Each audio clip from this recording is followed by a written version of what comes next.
Okay, so vampire hunters and whether you should summon them. First of all, let me say that this is my opinion. I've tested them both and I tested them pretty thoroughly. So the fire one I mostly tested in PvE. However, I did bring him to quite a few PvP battles in Battlefield, in Arena, in Live Arena.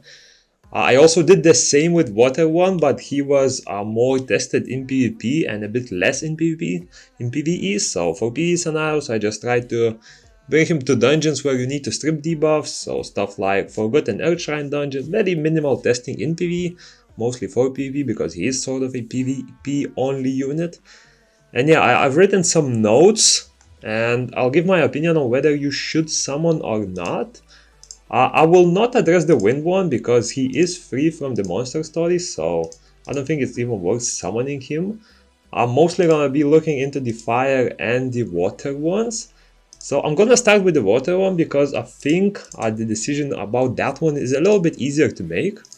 So for the water one, I came to the conclusion that he is pretty fun in PvP. I think he is a bit overhyped as far as PvP goes. However, this does not mean he's bad. He's super good in PvP. He's the sort of a generalist unit that does a lot. So he both strips, he attack buffs himself, he does a lot of damage. And units like those are super good in Brawl Arena because if one of your team members, sort of core team members, gets banned, he can still put his weight and do both a lot of damage, do some strips if those are necessary. So yeah, he's amazing in Brawl Arena. He is pretty good in Live Arena, but of course in the Challenge Arena. But in there you are able to control the conditions a bit more, so you can tune your team a little more for that. However, I still brought him into the Challenge Arena and he's super good there as well. What else? In the Battlefield, I did bring him here. I wasn't too much of a fan in him in there because Battlefield is sort of like team versus team mode, and single target damage dealers usually only work if you're fighting these sort of 1v1s, 2v1s, 2v2s. When you're fighting in groups like 4v4 or something like that, I feel like AoE units will have more use for that. But nonetheless, if you're just running around and chasing people one by one, he will be super useful there as well. And for PvE, of course, if you do need a unit to strip those buffs, of course don't summon just for PvE, but if you do plan on participating in PvP at all, especially in either of the arenas, I think you should definitely summon this guy. He will be an amazing asset to your team, and honestly, it's hard to say bad words about him as far as PvP goes. And now, the fire one, the Rosario, oh, this guy, I sort of expected him to be better, especially after using Karambit for the longest time. I summoned him with the intention that he will be my ultimate Karambit replacement, and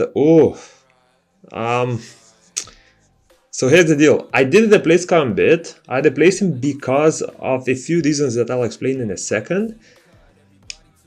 I'm mostly, of course, comparing him to Karambit because Karambit is free and this sort of helps you decide whether he's worth summoning because he is mostly used in PvE, I mean, as a attack speed damage dealer. So very similar role to the Karambit.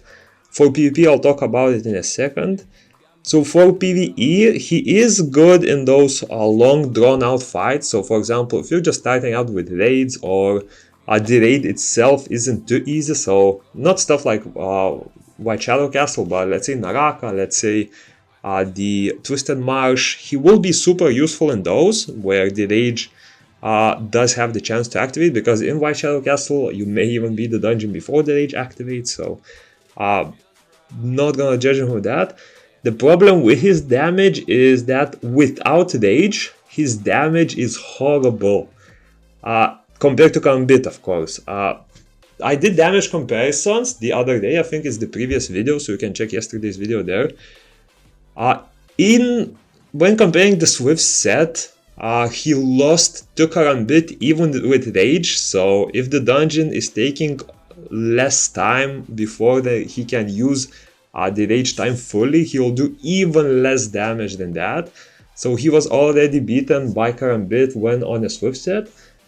he does perform better when on a rage set or any other damage set that has low attack speed. So for him, ideally you do not want to go above 150 attack speed or so, because his passive will double that, and if you go any higher, it will simply overcap the speed limit and will not actually add any more attack speed. So in that case, you sort of have to just build him pretty slow and wait for the rage.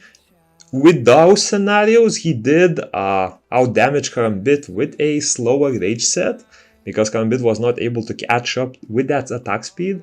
So yeah, if you have a slow damage dealer set lying around, it will be perfect for him, and he will work more with that. But if you're just sort of looking for a unit to bring into PvE, so mostly like raids and stuff, I would say Karambit will be more than enough for you. However, if you do plan on bringing a unit that can be good in PvP as well, I think he will be a very decent option.